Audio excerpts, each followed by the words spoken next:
Chapter 1. My family dumped my stroke-stricken grandmother on me like she was a bill nobody wanted to pay. Then nearly a year later, they came back for the money they thought she had left. They forgot one thing. I was the one who had been there for every ruined night, every pill, every fall, every insurance fight, and my grandmother was not nearly as gone as they wanted to believe. The day they dragged us into a bank to take control of what was hers, she looked straight at the man who had already stolen her house, found her voice, and destroyed everything they thought they could still take. My name is Nora Bell, and this is the story of how the family that always used me finally learned what it cost to mistake loyalty for weakness. By the time I finally understood what people meant when they called me strong, I was already old enough to know it had never been a compliment. In my family, strong meant available. It meant practical. It meant the person who could be handed the ugliest part of a problem while everyone else kept pretending the problem belonged to nobody. My mother used to say I handled things better than other people. She said it in the same tone some women use when they are praising a casserole or a weather forecast. Calm, tidy, final. What she meant was that I did not make a mess when I was being overlooked. My name is Nora Bell, and I grew up in a family where my brother was always called promising, and I was always called dependable. Those words sound harmless until you live inside them long enough to feel how differently they are used. When I got into Lake Michigan College for the practical nursing track, I came home with the acceptance packet folded so many times the corners had gone soft in my hand. I remember standing in the kitchen while my mother, Denise Bell, rinsed lettuce at the sink. I told her I had gotten in and that if I kept my grades up, I could finish in less than 2 years and start working fast. She glanced over her shoulder and said, "That sounds sensible, honey." Then, before I could even sit down, she turned to my brother Trevor, who had just walked in with his tie still on from his finance internship, and asked how the managing partner had liked his presentation. That was my life in one scene. My future was sensible. His was bright. The second time I should have understood it for good was the year my stepfather had his heart scare.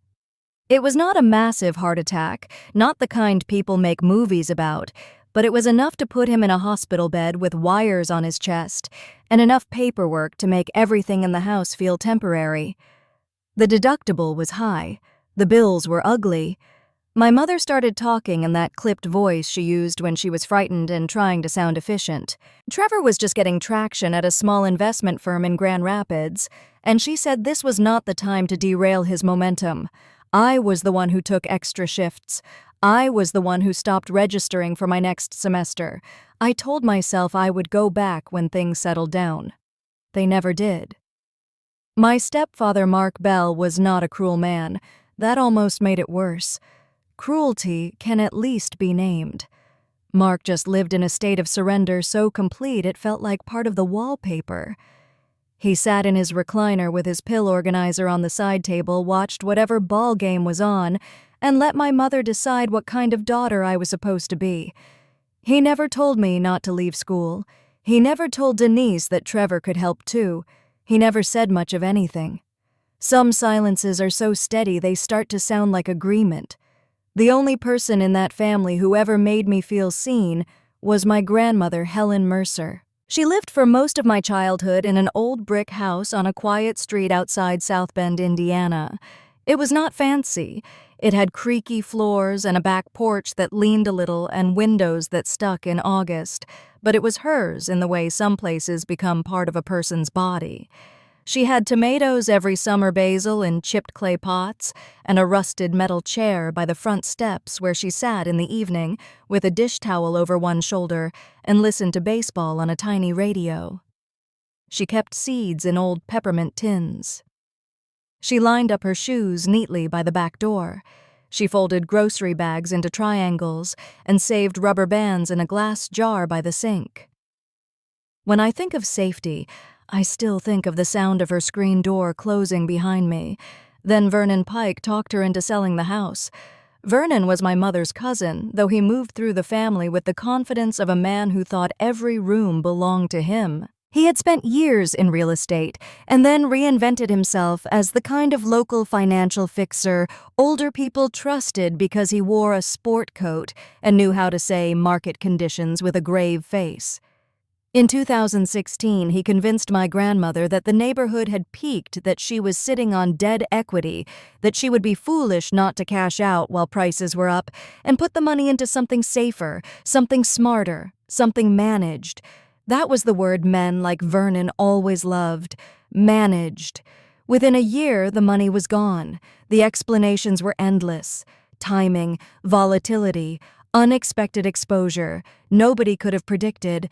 But the house was still gone, and so was the garden, and so was the old chair by the front steps, and my grandmother was living in a narrow rental apartment with beige carpet and windows that faced a parking lot. I went to see her there one Sunday after work. I had not told anyone I was coming because by then I had already learned that every act of loyalty in my family was treated like a vote in some invisible election. When she opened the door, I almost did not recognize the room as hers. It looked like a place someone had been set down in, not a place they had built a life in. There were 2 framed photos on a shelf and a crocheted afghan folded over the couch, but the rest of it felt borrowed, airless. She made tea anyway. She still warmed the cups first. She still put the spoon on the saucer instead of in the mug. When I got up to leave, she reached for my hand with both of hers. Her skin felt papery and cool. She looked straight at me and said, "You are the only one in this family who still looks at me like I am a person." I carried that sentence around for years without fully understanding how much it would cost. She had her stroke in February of 2024. My mother did not call me that day. She did not call me the next day either. I found out almost 3 days later while I was on my lunch break at the orthopedic clinic where I worked medical records. Denise said it the way someone might mention a dentist appointment that had to be rescheduled. "Your grandmother had a medical event. She is stable now. They think it was a stroke." I remember standing by the vending machines with my phone pressed so hard to my ear it hurt. I asked who found her. It was not my mother. It was not Vernon. It was not Trevor. It was a woman from Meals on Wheels who had noticed that Helen did not come to the door and kept knocking until she got the building manager to open up. By the time I got to the hospital in South Bend, everyone was already there, except the person who had actually been there when it mattered. Hospitals have a smell that strips people down to what they really are. Antiseptic, overheated air coffee gone stale in paper cups, and fear trying its best to sound organized. My mother was sitting with her purse and her lap spine straight, talking to a discharge coordinator about levels of care and rehabilitation facilities. Vernon was standing by the window with his hands in his pockets. Trevor kept checking his phone. No one was asking how long my grandmother had been alone on the floor. No one was saying what it must have felt like to wake up in your own body and find half of it gone quiet. They were talking about cost. A decent long-term care facility would be expensive. Skilled nursing was expensive. In-home support was complicated. Medicare covered this, not that. Social Security only stretched so far. What liquid assets did she even have left? Who could manage this? What was realistic? Realistic. That word again. I went into her room before I said anything. My grandmother looked smaller than I had ever seen her. One side of her mouth drooped slightly. Her eyes opened when I touched her hand. She could not speak. She could barely lift her fingers. But she knew me. I saw it right away. People think recognition has to be dramatic. Sometimes it is just the way somebody looks less frightened when they see your face. When I came back out, the discharge planner was explaining options in the patient voice people use when they are trying not to sound cold. My mother looked tired. Vernon looked impatient. Trevor looked trapped in the inconvenience of being expected to stand still. I heard myself say I can take her for a while. Every head turned toward me with the same relief. Not gratitude. Relief. I said until we figure out long-term care, until the paperwork is sorted out, until we know what she qualifies for. I said it 3 different ways, trying to build a fence around what I was offering. It did not matter. I could see them all deciding at once that the problem had found a home. 3 weeks later, I was getting out of my car after a dinner shift in Benton Harbor, my feet throbbing and my hair smelling like grilled onions and fryer oil, when I saw Vernon's SUV idling in the parking lot outside my apartment building. He had already taken my grandmother's wheelchair out. 2 old suitcases sat on the pavement beside her, one blue, one brown, the kind that still had paper tags looped through the handles. He straightened up when he saw me and lifted his shoulders in a gesture that was supposed to look practical, almost generous. "Just for a little while," he said, "until everything gets sorted." I looked from him to my grandmother. She was wrapped in a coat that was too thin for the wind coming off the lake. Her hands lay in her lap. She did not speak. She could not. But her eyes were open, alert, embarrassed in a way that made me want to scream. My studio apartment was 400 and something square feet. It barely held me. Vernon knew that. Everybody knew that. "You could have called first," I said. He gave me that look men like him reserve for women who are being inconvenient about their own exploitation. "We all have to do our part, Nora." Then he got back into his SUV and drove away before I could answer. I stood there in my restaurant uniform, keys still in my hand, staring at the 2 suitcases and my silent grandmother under the sodium lights of the parking lot. It was one of those moments when the shape of your life changes so quickly your body does not catch up right away. I was too tired to cry, too angry to think clearly, too unsurprised to pretend this had come out of nowhere. I took the smaller suitcase first. Then I came back for the larger one. Then I bent down and unlocked the wheelchair brakes. My grandmother looked up at me, waiting. I pushed her toward the building, toward the too small apartment on the 2nd floor, and I knew before I even opened the door that nothing inside my life was going to fit the same way again. Chapter 2. The first thing that disappeared was the floor. Not literally. I still had the same cheap laminate and the same rug by the bed that curled up at one corner, no matter how many times I flattened it. But within a week, every open patch of space in that studio had a purpose. A folding bed pressed up near the window. Plastic drawers full of pill bottles and adult briefs where my little bookshelf used to be. A walker tucked beside the kitchenette. A stack of insurance papers and discharge instructions spreading across the table I used to eat at. It looked less like an apartment and more like a life interrupted by medical equipment. I learned very quickly that taking care of someone after a stroke was not one big act of love.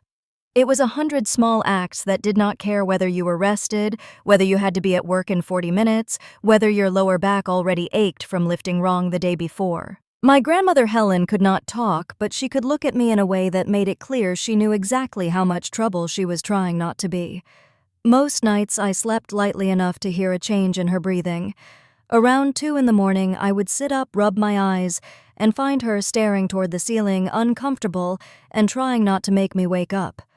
I would get out of bed, slide an arm behind her shoulders, and help her sit upright while she grimaced through the stiffness. By 6, before I had even had coffee, I was guiding her down the 3 careful steps from the folding bed to the bathroom, one hand on her elbow, the other hovering at her waist because I was terrified of a fall. Some mornings she made it. Some mornings she sagged halfway there, and I had to hold both of us up with my knee braced against the sink cabinet, my heart pounding hard enough to make my vision blur. The medication was its own kind of war. One week, the neurologist wanted her on one prescription. The next week, the insurance company wanted a prior authorization, then denied it, then suggested a generic alternative that the pharmacist quietly told me was not quite the same. I spent half my lunch breaks on hold with an automated voice thanking me for my patience while my patience drained out of me like blood. There were times I wanted to throw my phone across the room, not because anyone on the other end had done anything personally cruel, but because the whole system was built on the assumption that somebody somewhere had extra time. I did not have extra time. At the clinic in St. Joseph, where I worked weekdays, I started coming in late enough for people to notice. Not every day, just often enough. 10 minutes because her speech therapy session had run long, 15 because she had not slept and I had to wait until she finally drifted off before I could leave.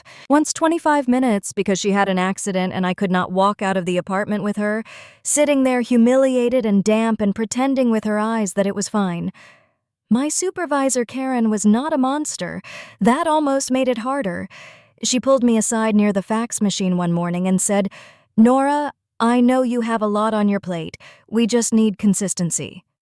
I nodded and said, "I know." She looked at me for a second longer, then lowered her voice. "Are you taking care of your grandmother by yourself?" "Pretty much," I said. She winced, like she had already figured that out and wished she had not asked. "I am sorry. I really am. I just need you here when we open." That was the thing about adulthood in America. Most people were sorry. They were just not sorry enough to absorb the consequences for you. Prairie Flame Grill was less forgiving. Dinner Rush did not care if your grandmother had been up at 3 in the morning crying soundlessly because she could not get comfortable. It cared if Table 14 got their steaks while they were still hot. One Friday night, I nearly tipped a tray of iced teas into a businessman's lap because I looked down at my phone and saw a missed call from an unknown number right as I rounded the corner. My manager, Rick Latham, caught the edge of the tray before it slipped. "Jesus, Nora," he muttered under his breath, then saw my face and softened by a fraction. "Go splash some water on your wrists. 2 minutes. Then get back out there." 2 minutes later, I was smiling at strangers and recommending the ribeye while my mind was still upstairs in that tiny apartment imagining worst-case scenarios. Money started slipping in quiet ways first. One less dinner shift because Rick gave a Saturday night section to somebody he could count on not to ask for schedule changes. A smaller paycheck from the clinic because I burned through the last of my personal hours, and now lateness came straight out of my time. Gas for all the drives to appointments, co-pays, extra pads for the bed, a shower chair I found cheaper online and still almost could not justify. Then Joanne Keller, the property manager, knocked on my door on a Tuesday evening while I was pureeing soup with one hand and steadying Helen's bowl with the other. She stood in the doorway with her little clipboard and a polite smile that never reached her eyes. "I just wanted to check in," she said. "Another resident mentioned seeing medical transport here a few times. Your lease is still listed as single occupancy." My stomach dropped. Helen sat in her folding chair near the window cardigan, buttoned wrong because I had dressed her too fast. "She is my grandmother," I said. "She had a stroke. This is temporary." Joanne gave a small, sympathetic nod. "I understand. I do. I just need to remind you that if there is a long-term change in occupancy, management has to be informed. It is also a liability issue if there are mobility concerns on the second floor. A liability issue."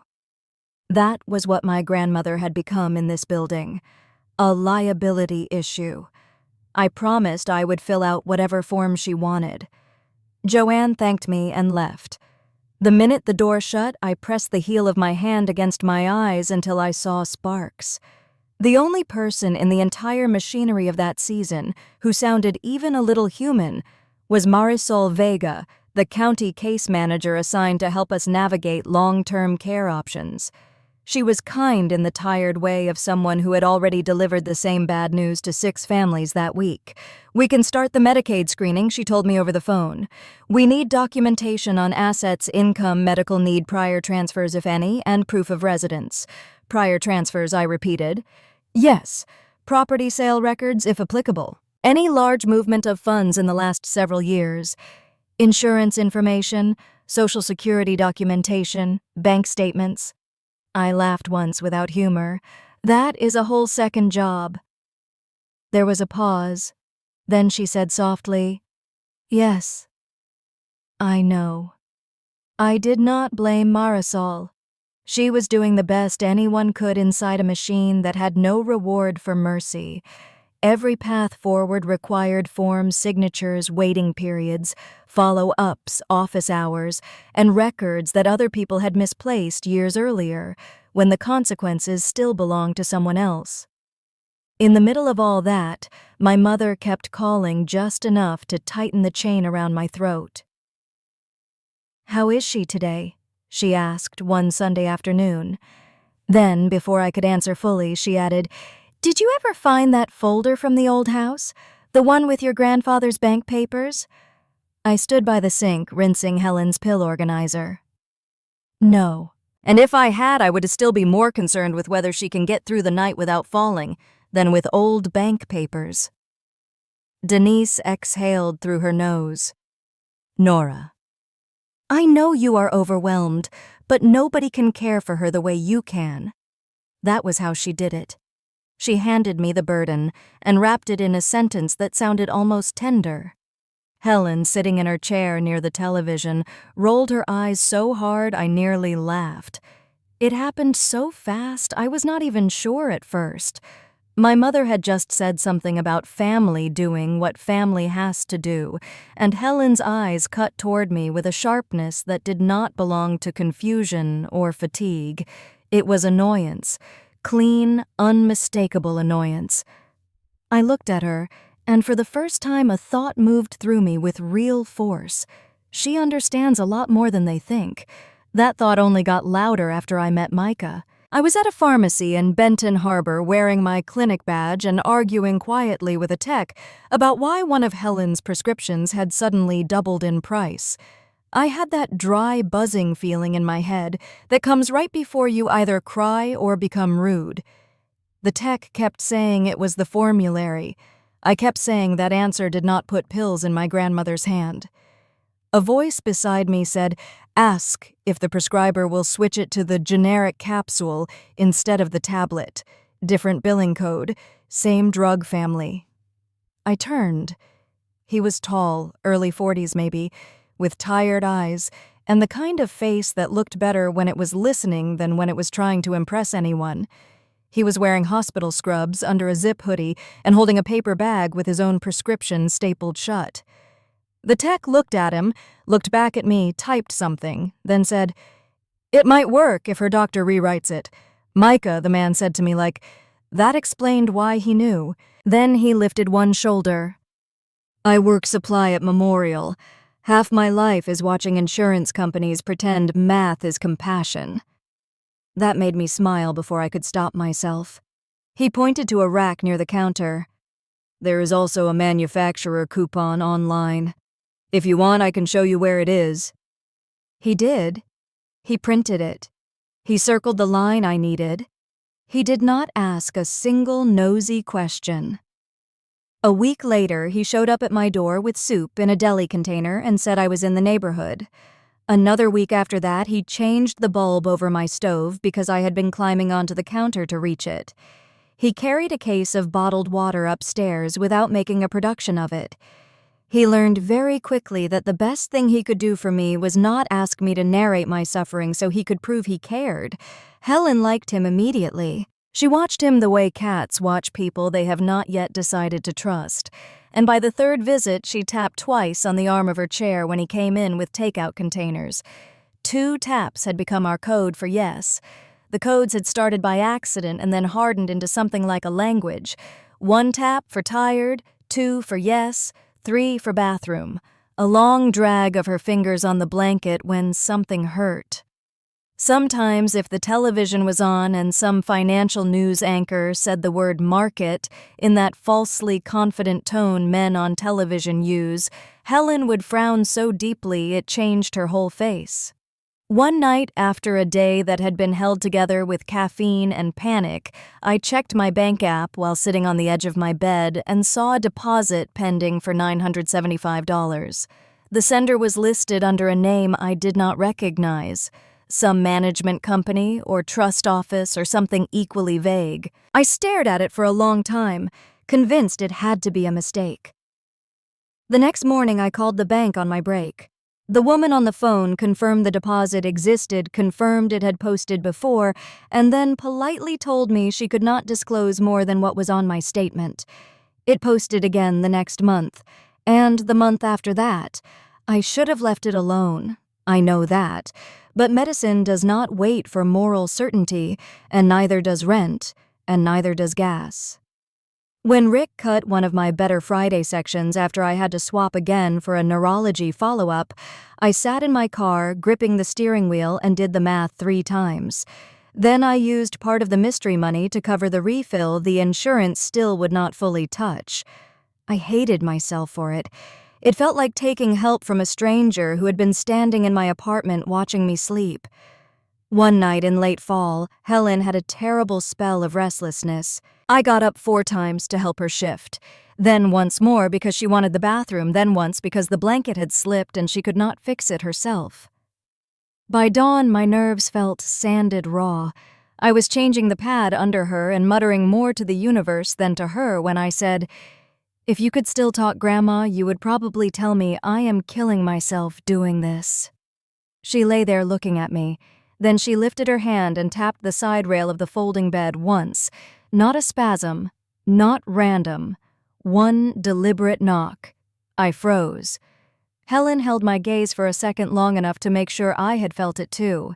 Then she let her hand fall back onto the blanket. Later, after she finally slept, I sat on the edge of my bed in the blue light from my phone and watched that same $975 deposit settle into my account. The apartment was quiet except for the rattle of the old heater and Helen's breathing from across the room. I looked at the number on the screen, then at her sleeping face, and I could not tell whether someone out there was keeping us afloat or keeping track of me. Chapter 3. By spring, the hardest part was not the work. It was the way people started circling once they sensed there might still be something left to take. For almost a year, my family had treated my grandmother like a problem with no elegant solution. They had left her with me because I was the cheapest answer, the quietest answer, the answer least likely to complain in public. Then somewhere along the line, something shifted. I felt it first in the way my mother started calling. Not more lovingly, not more often in any way that mattered, just more specifically. The first time she asked if any bank mail was still being forwarded from Helen's old apartment. The second time she wanted to know whether I had come across any paperwork with my grandfather's name on it. The third time she asked too casually if there had ever been an account left over from the sale of the house. What finally lodged under my skin was not what she asked, it was what she did not. Not once did she begin with "How is she today?" Not once did she ask whether Helen had slept, whether therapy was helping, whether she was frustrated, afraid, bored, in pain. She skipped straight to papers, records, statements, files, as if a woman could be reverse engineered through old envelopes and account numbers. One Thursday evening, I put her on speaker while I was portioning out my grandmother's medication at the kitchen counter. "Did you ever find that metal box from your grandfather's things?" Denise asked. "What metal box?" "The one with the old bank statements. Your grandmother used to keep things in there." "I do not know, Mom." "You should look." I snapped a pill in half harder than I meant to. "You did not even ask how she is." There was a pause. "I know she is being taken care of," she said. "You are good at that." Helen was in her chair near the window, a blanket over her knees. At the sound of my mother's voice, she turned her eyes toward the phone, with a look so dry and disgusted I almost laughed. That was the moment I stopped thinking I might be imagining things. A few days later, Vernon called. He did not bother with small talk. Men like Vernon always thought bluntness was the same thing as honesty. "Nora, I have been thinking about what is best here," he said. "This situation is not sustainable." I leaned against the counter and watched Helen doing her hand exercises with a foam ball.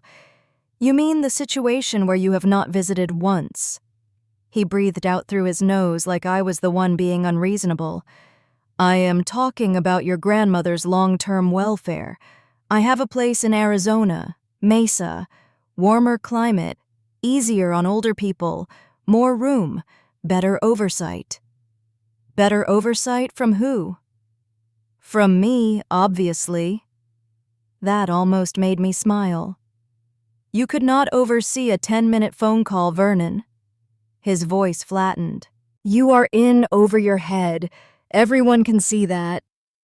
Maybe I was, but he sounded too eager, Too polished, too practiced. It was the same tone he had used years earlier when he sold my grandmother on unloading her house for her own good. I said, "Why now?" "What do you mean?" "I mean, why are you suddenly so interested?" "Because this has gone on long enough. Because there are matters that need to be handled." "Financial matters." Another pause, tiny, telling. "There are old accounts that may still need attention," he said. "Your grandmother is not in a position to manage those herself." When I hung up, my skin felt prickly with the kind of anger that is really recognition. That weekend, Micah drove me to see his cousin Talia in Kalamazoo. She worked as a paralegal for a small elder law attorney, and she had the same calm way of speaking that Micah did, except sharper around the edges. She sat across from me at her dining table with my phone in her hand, scrolling through texts from my mother and Vernon, reading more from the shape of them than the words themselves. She set the phone down and said, "If they start saying things like signature access account convenience, help managing, they are not just making conversation." "So, what are they doing?" "Testing how informed you are."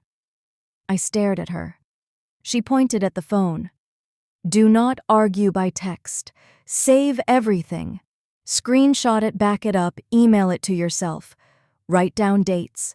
If they come by, note the time. Keep every piece of medical paperwork for your grandmother, every appointment, every medication, every evaluation, and do not sign a single thing." I let out a breath. "You say that like you think they are actually going to bring something for me to sign." Talia gave me a look over the rim of her glass. "I think if there is money somewhere, they absolutely will." Micah, standing at the sink rinsing out coffee mugs, said quietly, "I told you she would know." Talia went on, "And do not let anybody get your grandmother alone with papers, not even family." That word sat between us for a second. Family. On the drive back, I looked out the window at the freeway and thought about how fast that word could rot when money got close to it. Trevor showed up at Prairie Flame 2 weeks later. He came in wearing a navy sport coat and that same expensive tiredness men in finance seem to cultivate, like they are suffering more elegantly than other people. He asked for a booth in my section. He ordered coffee and a burger he barely touched. When I dropped the check, he folded it closed and said, "Can you sit for a minute when you are done?" I should have said no. Instead, I told myself I could give him 5 minutes out back after my shift. He waited by the side entrance near the dumpsters, hands in his pockets, tie loosened. For a second, looking at him there under the yellow security light, I saw the brother I had once covered for when he stayed out too late in high school. Then he started talking, and the old feeling passed. "I know I have not been around," he said. "I know that." I crossed my arms against the night air. "That is one way to put it." "I am serious, Nora. I should have stepped in sooner. Vernon has gotten carried away." That was clever. Start by offering me the villain I already knew. He kept going. "I have been worried about Grandma, about you too honestly. This is a lot for one person." He said exactly what an exhausted person wants to hear. I hate that I noticed it, and still felt some tiny part of me lean toward the warmth of it. Then I noticed the rest. The way his hand kept checking his phone in his pocket, the dark half-moons under his eyes, the way he looked over my shoulder twice like he thought somebody might be coming. "I just want to make sure she is protected," he said. "If there are any accounts left, any assets that were never properly arranged, they need to be handled the right way." I looked at him for a long time. Then I asked, "If there is money, Trevor, are you trying to use it to take care of her or to fill whatever hole you are standing in?" He went still. Not for long. Just long enough. His face did something small and ugly before he caught it. A tightening near the mouth, a flash of calculation. Then the gentler expression came back like a curtain being pulled into place. "That is not fair," he said. "Neither is showing up now. He rubbed the back of his neck. Things are complicated. I laughed once. That usually means illegal or expensive. He did not laugh. A week after that, one of the bartenders at Prairie Flame mentioned over side work that Trevor's fiancée had moved out of the condo they were supposed to be sharing. Sad, she said, stacking glasses. I heard she was seen carrying boxes with her sister. I kept polishing silverware. Who? That blonde fiancée of your brother's. Natalie Wright. No ring either. Noelle. Not Natalie. But I did not correct her. I just felt something inside me settle lower. So his personal life was cracking too. Good to know. The real escalation came on a rainy Tuesday afternoon when Vernon let himself into the building behind another tenant and knocked on my apartment door with a leather folder tucked under his arm. Helen was by the window. I was still in my clinic clothes shoes off, sorting laundry. What are you doing here? I said. He held up the folder like it was harmless. I brought some forms. This does not need to be difficult. I did not open the door all the way. What forms? Something very simple. Just authorization so I can help review an old account that may still be active in your grandmother's name. Purely administrative. Even then, he used words like they were fog. Helen watched him from across the room. Her face changed in a way most people would have missed. Mine did not. I said no. Vernon's smile tightened. You have not even looked at them. I do not need to. This is for her protection. You mean your convenience. For a second, he looked at me the way people look at a dog that has suddenly stopped acting domesticated. Then his voice dropped. Your brother is under an enormous amount of pressure right now. I stared at him. That sounds like his problem. It becomes all our problem if people start making accusations they do not understand. There it was. Not a confession, but close enough to smell the smoke. Accusations from who? I asked. He hesitated. Investors are nervous. There are questions. That is all. And you need my grandmother's money to calm them down. His face hardened. Do not be dramatic. Before I could answer, the doorknob turned behind me, and Micah stepped in, carrying a bag from the hardware store. He took one look at Vernon and stopped. Am I interrupting? Vernon straightened instantly, trying to reclaim the room. Family business. Micah set the bag down on the counter. Then it should not need witnesses, but since I am here, it has one. I loved him a little for the way he said it without puffing up. Vernon snapped the folder shut. You are making this harder than it has to be. No, I said. You came here to do that. He left 5 minutes later with the same false dignity he had arrived with, but his hands were shaking. My mother called that night. What on earth did you say to Vernon? She demanded. I sat on the floor by the bed because Helen had finally fallen asleep and I did not want my voice carrying. The truth. You embarrassed him. Mom, when was the last time you saw her in person? Silence. I pressed on. Not called, not texted. Saw her. Denise's voice came back colder. Do not turn this into some moral performance, Nora. I looked across the room at my grandmother's sleeping face. That is interesting coming from you. Trevor's letter arrived 2 days later in an actual envelope with my name written on it by hand. He said he was sorry. He said he had made mistakes. He said not everything looked the way people were making it look. He said our family had always been bad at standing together at the moments that mattered. He said if this got worse, really worse, there would be consequences none of us could undo. He never asked outright. That was what made it feel more desperate. I took it to Talia after work. She read it once, then again, more slowly. This, she said, tapping the page, is a drowning man reaching for whoever is closest. So I am not crazy. No, you are finally catching up. A few days later, Vernon called and said the bank wanted a meeting to clarify some old account issues and verify Helen's intentions. His tone had changed, less commanding, more careful, which somehow made it worse. I told him I would think about it. Then I hung up, sat on the floor beside my coffee table, and spread everything out around me. Medication logs, therapy schedules, appointment summaries, pharmacy receipts, screenshots of texts, Trevor's letter, notes in my own handwriting with dates and times. Micah sat on the couch silent, except when I asked him to hand me a folder. Helen was awake watching us with those sharp old eyes. I did not feel scared in the same way anymore. I felt tired, angry, alert, like somebody who had finally stopped apologizing for noticing what was being done to her. When I was done, I stacked the papers into a neat pile and slid them into a canvas tote. Then I texted Micah the day and time of the bank meeting and asked if he could come. His reply came back almost immediately. Of course. I set the phone down and looked around the apartment, at the folding bed, at the walker, at the pill sorter, at the woman by the window. Everyone had mistaken for helpless.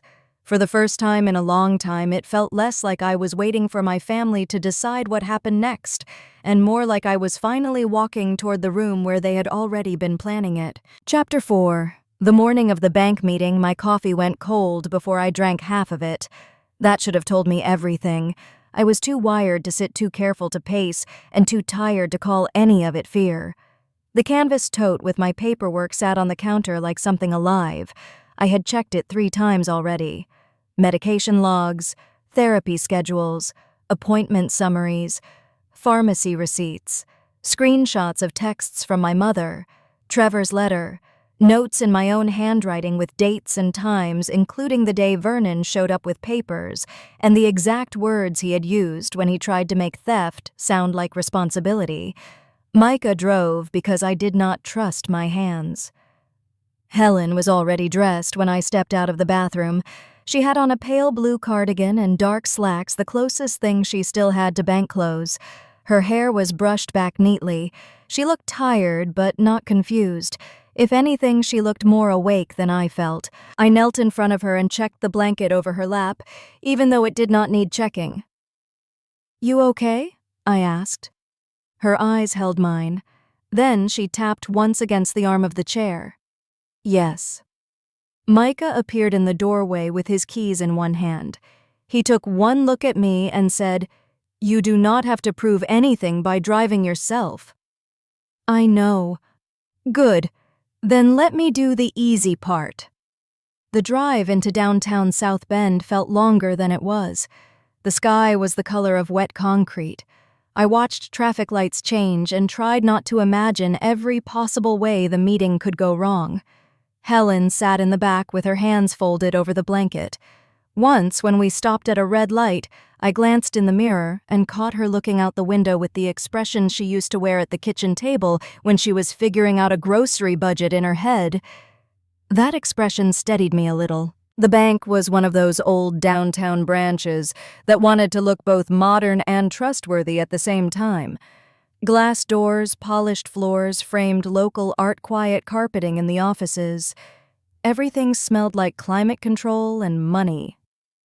Pamela Klein met us in the lobby. She was in her late 50s maybe, with silver hair cut bluntly at the jaw and the kind of posture people get after years of having to stay calm while other people lose their minds across a desk. She shook my hand, nodded to Micah, then crouched slightly so she was at eye level with Helen.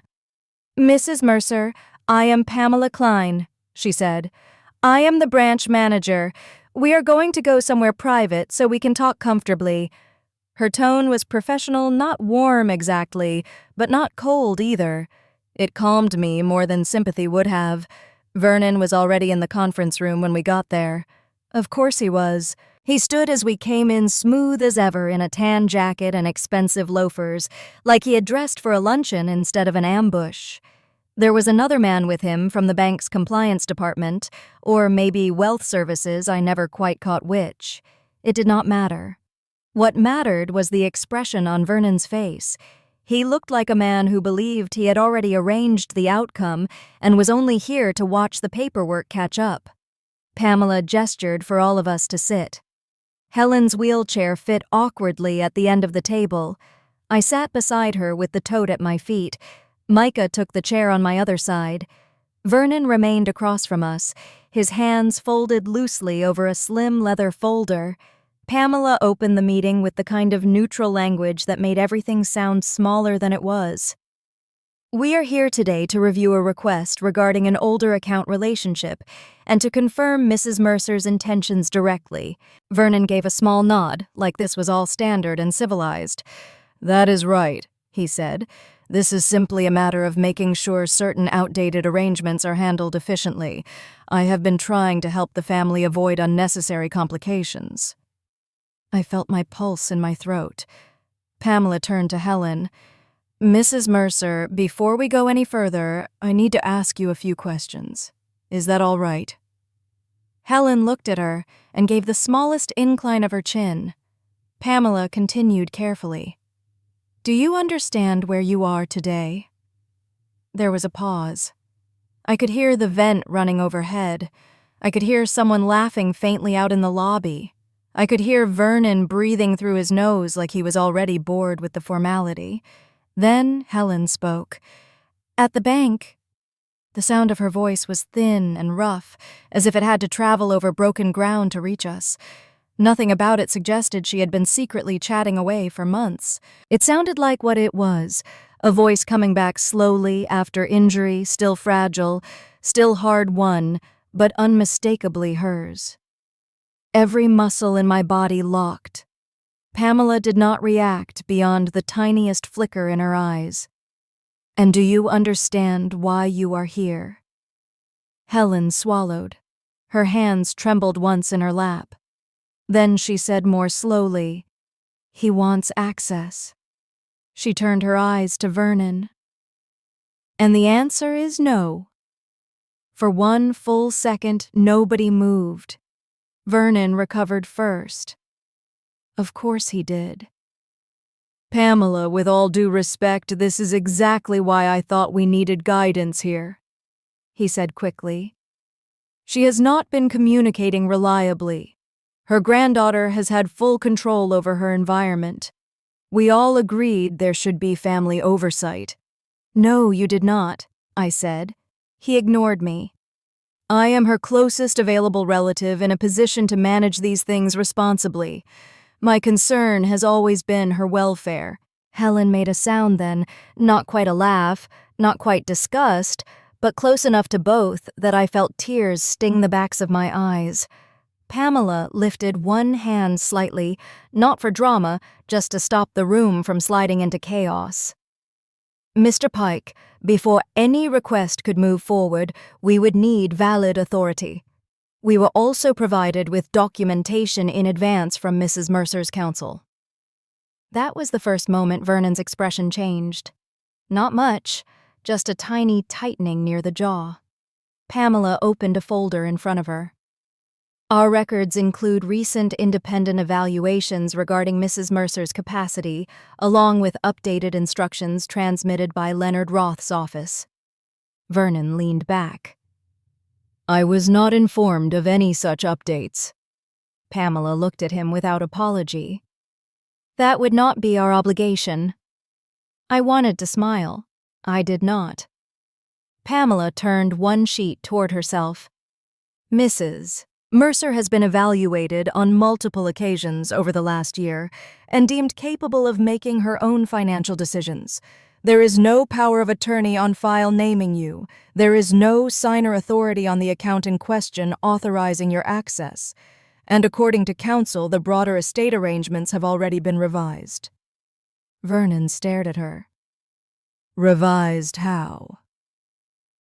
Before Pamela answered, the speakerphone in the center of the table crackled softly. She had apparently placed Leonard Roth on standby.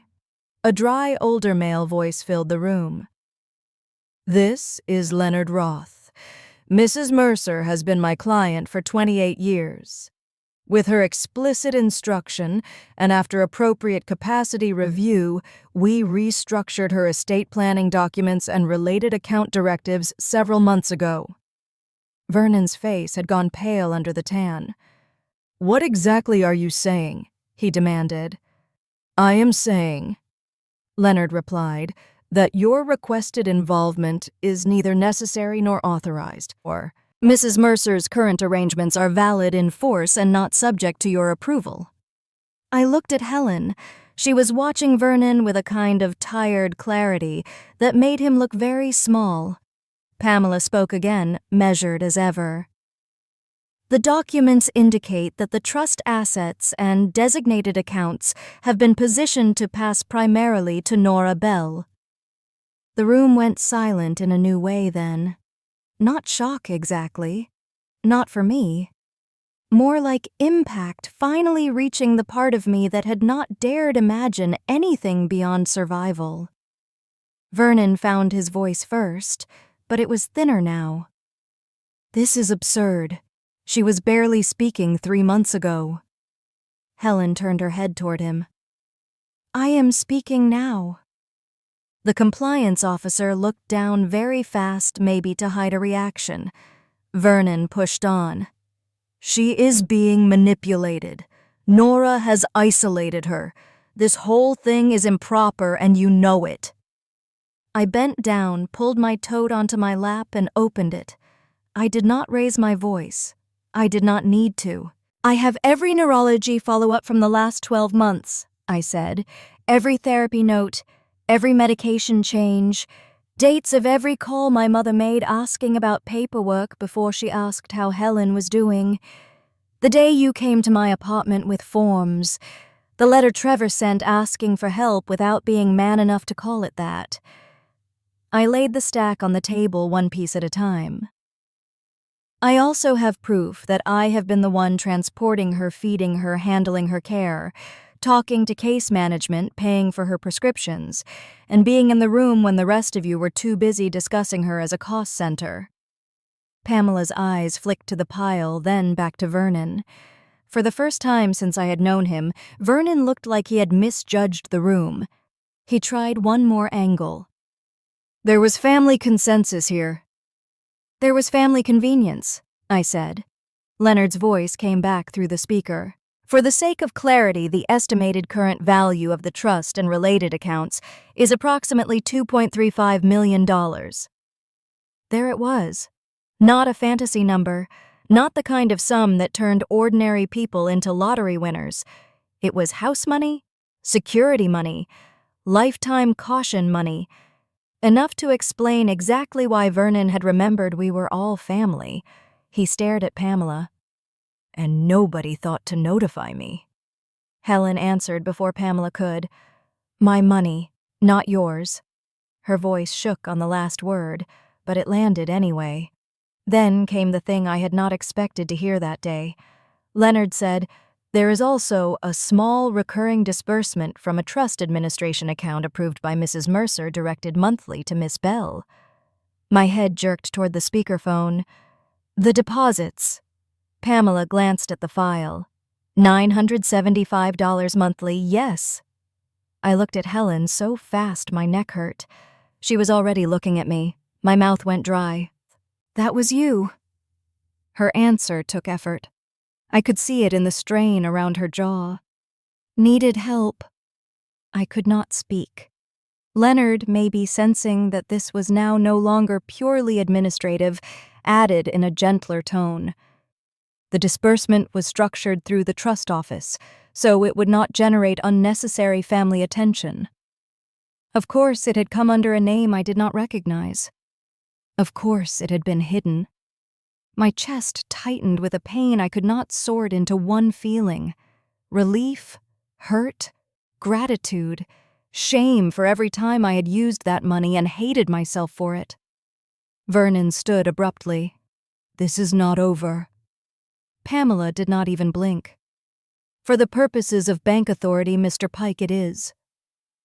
He looked at me, then really looked at me, and what he saw there must have been unfamiliar. I was not flinching. I was not apologizing. I was not asking him to be reasonable. I was simply there with proof, with witnesses, with the truth laid out in plain stacks of paper. He left without another word. The room seemed to exhale after the door shut. Pamela closed her folder. "Mrs. Mercer, unless you wish to make further changes, your current instructions remain in place." Helen gave a slow nod. Micah put one hand very lightly against the small of my back, just enough to remind me I was not tipping over even though it felt like I might. The elevator ride down was quiet. Helen looked drained, the effort of the meeting settling over her all at once. In the parking garage, Micah went to bring the car around while I stood beside her wheelchair under the flat gray light. I crouched down in front of her. "You could talk," I said, and my voice came out smaller than I wanted. Her eyes filled before mine did. "Not well," she said carefully. "Not safe. Not yet." I shut my eyes for a second. "I thought maybe you were gone in there sometimes." She reached for my hand. Her grip was weaker than it used to be, but it was still her. "No," she whispered. "Just trapped." That hurt more than anything. I laughed once, but it broke apart halfway out. "You could have told me about the money." She looked down, then back at me. "Needed to know." I almost pulled my hand away. Almost. But then she kept going slow and halting each phrase, taking effort. "Know who stayed. When no house, no money, no reason." My throat tightened so hard I could barely swallow. "I am sorry," she said. "You were strong too long." That did it. Not because she had tested me. Not because of the money. Because nobody in my family had ever apologized to me for the cost of being the dependable one. They had only thanked me after the damage was already done. I put my forehead against her hand for 1 second in the middle of that parking garage like I had forgotten I was 34 years old. She touched my hair clumsily and said, "You saw me." Micah pulled the car up then, and I wiped my face once and helped get her into the back seat. I sat in the passenger seat with my hands still shaking in my lap as we pulled out of the garage and merged into traffic. Helen leaned her head back against the seat, exhausted but strangely lighter, as if speaking had cost her something and returned something too. I looked from her to Micah, then out at the city sliding past the windows, and for the first time in my life, I understood what it felt like when someone in your family did more than tell you that you were good. For the first time, someone had trusted me enough to place the future in my hands and mean it. Chapter 5. My mother called before we made it back to Benton Harbor. I saw her name light up on the screen and almost let it ring out, but something in me wanted to hear what outrage sounded like when it had been denied access to money. I answered on speaker because my hands were still trembling. "Nora, what exactly did you do?" That was her first sentence. Not "Are you all right?" Not "How is your grandmother?" Just accusation polished into concern. I looked out through the windshield at the gray line of traffic ahead of us. "I did not do anything. I showed up." "You know what I mean." "No, Mom. I really do not." Her breath came sharp through the phone. "You turned a family matter into some kind of public spectacle." From the back seat, Helen opened her eyes but said nothing.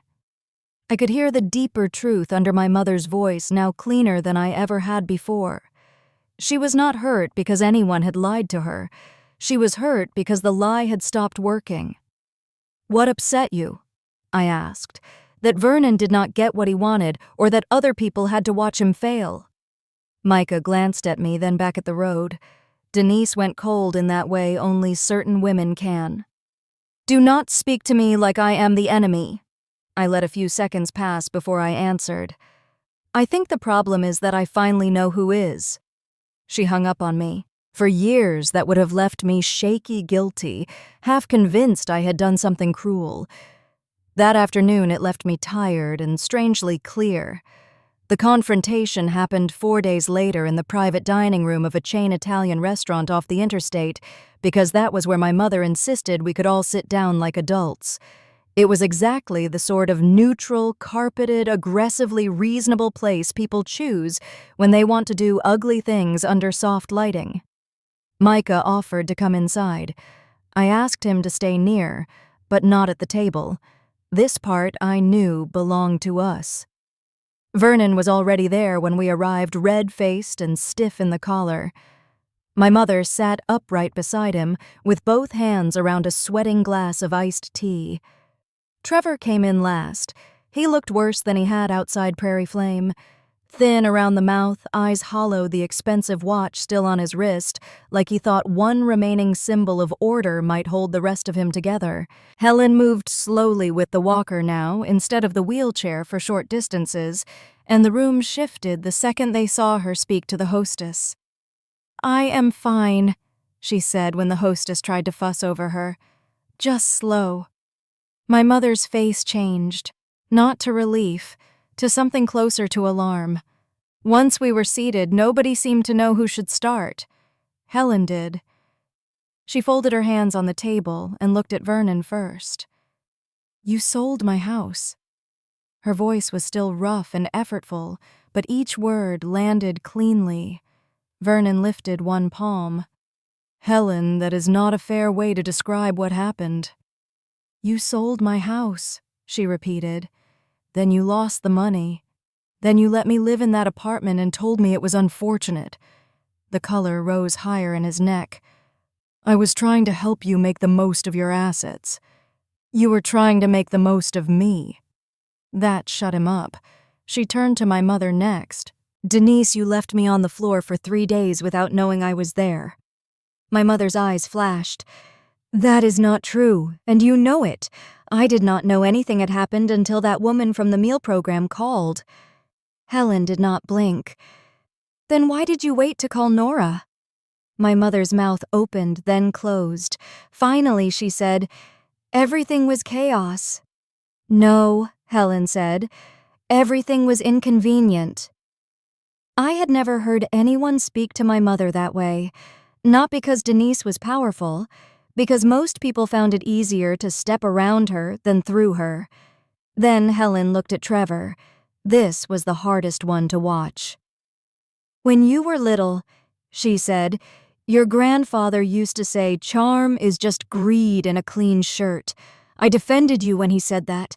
I should not have." Trevor flinched like she had struck him. "Grandma." "No," she said quietly. "You do not get to use that voice now." For the first time all evening, he had no answer ready. Helen kept going. "You are not different from Vernon. You are just better educated in the way you hide it." Something in Trevor's face broke then. Not redemption. Not even remorse clean enough to admire. Just the exhaustion of a man who had spent too long holding up a lie with both hands. My mother recovered first because she always did. "This does not have to become a massacre," she said, too calm. "We are still a family." That was when I finally spoke. "No," I said. "We are people who happen to share a last name." Denise turned toward me with that expression I had spent my entire life trying to soften. "You are angry. I understand that." I almost laughed. "No, you do not." "I know you feel betrayed." "That is not the same as understanding it." Her voice dropped into the old register, the one built to make me feel 12 years old and unreasonable. "Nora families survive by not saying every hurtful thing out loud." I held her gaze. "Families also survive by not treating the same person like the emergency exit every time the building catches fire." The room went still. Denise tried one last time. "Do not do this. Do not make permanent decisions from temporary pain." That sentence used to work on me. It was made of every rope she had ever tied around my throat. I shook my head. Family is not the group of people who remember you only when they need your hands, your money, or your signature. She looked at me then the way she had when I was little, and she realized a punishment would not land. Not furious, not wounded, simply cut off from the leverage she thought she still had. That was the first consequence she ever faced that mattered. After that dinner, things moved the way they always do when men like Trevor finally run out of room. Mercer Hale Wealth Partners started appearing in local business reporting first, then regional coverage. At first, it was phrased politely: irregularities, liquidity concerns, investor questions. Then came the rest. Client funds allegedly moved to cover prior obligations, performance statements that did not line up, redemption requests that could not be met without bringing in new money. By the time the Securities and Exchange Commission was publicly involved, the whole thing no longer looked like a misunderstanding. It looked exactly like what it had been. Trevor tried to call twice during those months. I did not answer. He mailed one more letter shorter than the first. No apology this time, just a few sentences about pressure, bad decisions, things getting away from him. He still wrote like the collapse had happened to him instead of because of him. Noelle was gone for good. I heard from somebody at the restaurant that she had moved back to Chicago and taken a job with a planning firm there. The engagement ring apparently had gone back with everything else. Vernon did what men like Vernon always do when consequences become real. He began cooperating just enough to save himself. I never got the full details, and I did not want them. What mattered was that he lost the thing he valued most, the posture of being the smartest person in the room. People stopped calling him for advice, stopped introducing him as a man who understood money, stopped treating his confidence as competence. He never came near my apartment again. Trevor eventually took a plea deal. 5 years in federal prison was the number that came through the papers, and then through my mother, who delivered it over voicemail, in a tone that suggested the real tragedy was not the fraud, but the humiliation of having it named. She still wanted me to grieve him properly, to make room for nuance, to remember he was family. What I remembered instead was the look on his face outside the restaurant when I asked whether the money was for Helen or for the hole under his feet. He had known the answer then. He had just hoped I would be too tired to hear it. The strangest part was that my mother never really changed. Even after everything, she still spoke about Trevor with a softness she had never once found for me. That was its own kind of relief. It meant I no longer had to keep waiting for her to become someone else. The money did not turn me into a different person. It turned off the panic. That was enough. I paid off the credit cards first, then the medical debt that had been following me in pale envelopes for years. I kept my clinic job, but I cut back my restaurant shifts until I no longer felt like my whole life was stitched together by coffee and apology. 3 months later, Helen and I moved into a small 2-bedroom apartment in St. Joseph, with windows that actually let in light, and a kitchen big enough for 2 people to stand in without one of them needing to turn sideways. Helen picked the chair by the window for herself on the first day. Of course she did. Micah carried in the last box, set it down by the counter, and said, "Tell me where the tea goes and I will know we made it." I smiled for what felt like the first unguarded time in years. Upper cabinet to the left of the stove. He put it there without asking where anything else belonged, which was exactly why I loved him. We did not rush into some glossy ending after that. No surprise wedding, no giant declarations, just steadiness. He came over with groceries. He fixed the loose bathroom latch. He sat with Helen when I was running late from work. He stayed. That was enough, too. Some evenings after dinner, Helen would sit in her chair by the window with a blanket over her knees and tell me stories about my grandfather Harold I had never heard. Stories too small to matter to anyone except the people who loved him. The time he got lost driving home from a Tigers game and pretended for 20 years that he had only taken the scenic route. The way he used to warm his hands on the coffee mug before touching her face in winter. The first tomato he grew that split open on the vine because he had watered it too much out of pure pride. Her voice never came back perfect. It stayed a little rough, a little effortful, but it filled the apartment all the same. One night in early fall, I stood at the stove while the kettle heated and looked around my kitchen. 3 mugs on the counter, light coming in gold through the blinds. Micah at the table sorting through takeout menus we did not need because he had already brought soup. Helen by the window correcting one of my half-remembered family stories with the dry authority of someone who had earned the right to tell it right. For most of my life, I had thought the reward for being good was that one day people might finally stop asking more of me. I was wrong. The reward was peace. The reward was a home where no one had to beg to be treated like a person. The reward was knowing I could set down the weight of other people's selfishness and it would stay on the ground. If you were in my place, would you still call them family?